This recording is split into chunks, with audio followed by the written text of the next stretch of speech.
ओम शांति। महाशिवरात्रि की सभी को हार्दिक बधाई हो। इस सर्वश्रेष्ठ पर्व पर हम सभी अपने परमपिता से जुड़कर उनके प्यार का अनुभव करेंगे, उनके और समीप आएंगे। केवल पूजा पाठ करके इतिश्री नहीं कर देंगे। हमारा अधिकार है अपने परमपिता के समीप पहुंचना, उनसे नाता जोड़ना, उनसे योग युक्त होना, तो उनका सब कुछ हमें प्राप्त होता रहेगा। वे भाग्य विधाता हैं, हमें संपूर्ण भाग्य मिलता रहेगा। उनको सत्यम शिवम सुंदरम कहते हैं। सत्य, अंतिम सत्य वही है, परम सत्य है। गॉड इज ट्रूथ उनके लिए ही कहा जाता है। वही आकर सत्य ज्ञान देते हैं। और दूसरा शिव का अर्थ होता है सुंदर। सत्यम शिवम सुंदरम, वो कल्याणकारी हैं। उनके द्वारा जो ज्ञान दिया जाता है उससे मानव मात्र का, इस संपूर्ण विश्व का कल्याण होता है। इसलिए वो सबको प्रिय लगते हैं, सुंदर लगते हैं। तो सत्यम शिवम सुंदरम, ये शिव की महिमा है। वो भी हमें ऐसा ही बनाते हैं। हम चर्चा करेंगे बैल। दिखाया तो यही गया कि शंकर की सवारी है बैल, नंदीगण। लेकिन आप सोचो, बैल पर बैठकर कहाँ तक महादेव जी सफर करेंगे? बैल तो चलता भी धीरे धीरे है। इसका कुछ अलौकिक अर्थ होना ही चाहिए। आप सभी ने मंदिरों में देखा होगा, लोग नंदीगण के कान में कुछ बोलते हैं और विश्वास रखते हैं कि शिव तक उनकी बात पहुंच गई। तो शिव डायरेक्ट तो नहीं सुन सकता, क्योंकि वो निराकार है। उसको सुनने के लिए, कार्य करने के लिए, मुख से बोलने के लिए शरीर चाहिए ना। बिल्कुल स्पष्ट है। तो वास्तव में परमात्मा मनुष्य तन में ही प्रवेश करते हैं। वो मनुष्य भी बहुत भाग्यशाली होता है जिसके तन का आधार परमात्मा लेते हैं। तो जैसे गाय को माता कहते हैं, ऐसे ही बैल को नंदीगण कह दिया गया। पुरुष को बैल के रूप में दिखा दिया, और उसको क्योंकि स्पेशल सवारी हो गई शिव की, तो नंदीगण कह दिया गया। अब देखिए, परमात्मा उनके तन में आते हैं, आए थे। लंबा समय उनके तन में बैठकर उन्होंने सत्य ज्ञान दिया था। उनके ही कानों से वो सुनते थे। तो हमें यदि कुछ बात, अपनी कोई बात शिव भगवान को सुनानी होती थी, तो ब्रह्मा के द्वारा ही सुनाते थे ना। उनके कानों द्वारा ही शिव बाबा सुनते थे। इसलिए भक्ति में रसम चली आई कि जिसको जो कुछ सुनाना हो नंदी के कान में कह दो। बड़ा अच्छा लगता है जब भक्त लोग नंदी के कान में कुछ कुछ कहते हुए दिखाई देते हैं। और कोई तो नहीं सुनता, सोचते हैं सीधा शिव ही सुनेंगे। तो एक समय होता है जब भगवान का कार्य इस धरा पर चलता है। महारात्रि भी इसको कहा जाता है, महाशिवरात्रि। रात्रि तो रोज है, इसको महारात्रि, महाशिवरात्रि क्यों कहा गया?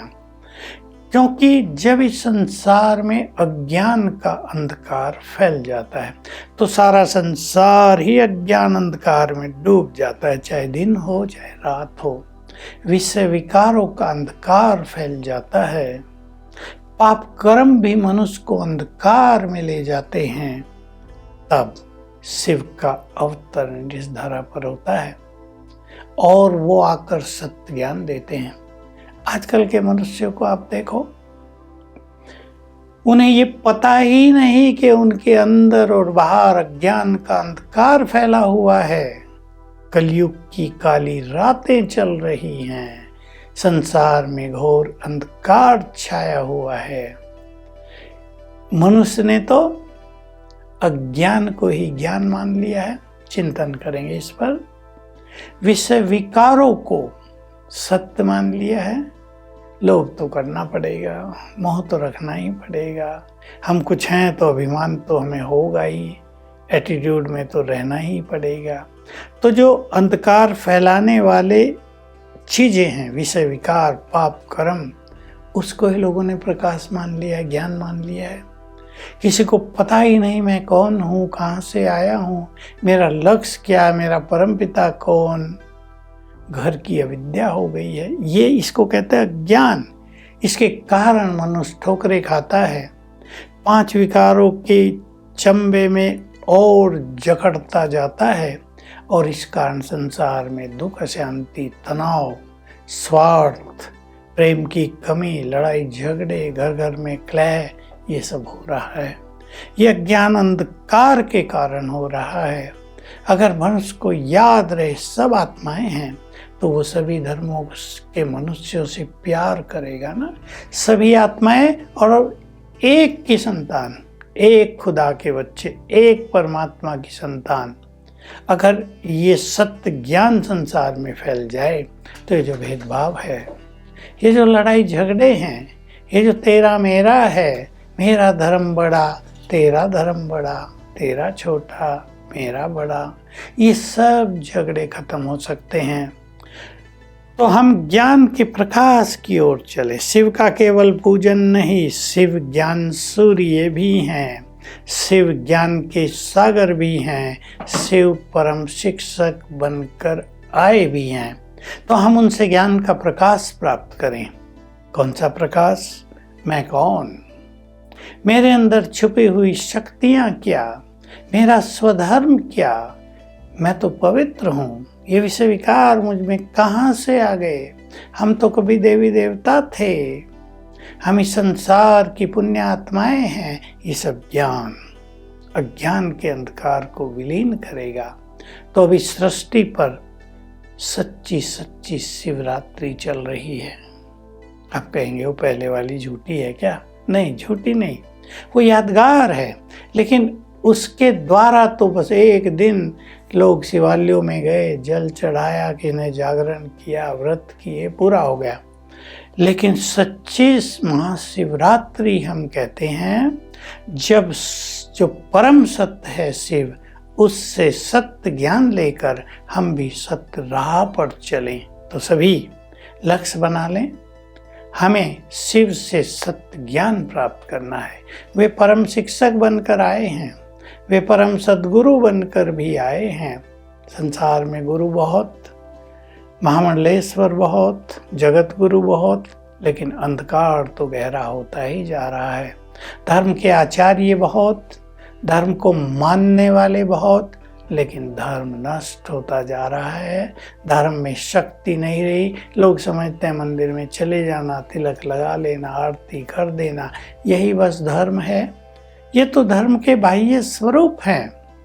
धर्म को शक्ति तब मिलती है, कोई भी धर्म शक्तिशाली तब होता है जब उसके अनुयायियों में वो सब धारणाएं जीवन में आ जाएं जो उसके धर्म ग्रंथों में कहा गया है। आज क्या हो गया? धर्म ग्रंथ अलग, मनुष्य का जीवन अलग।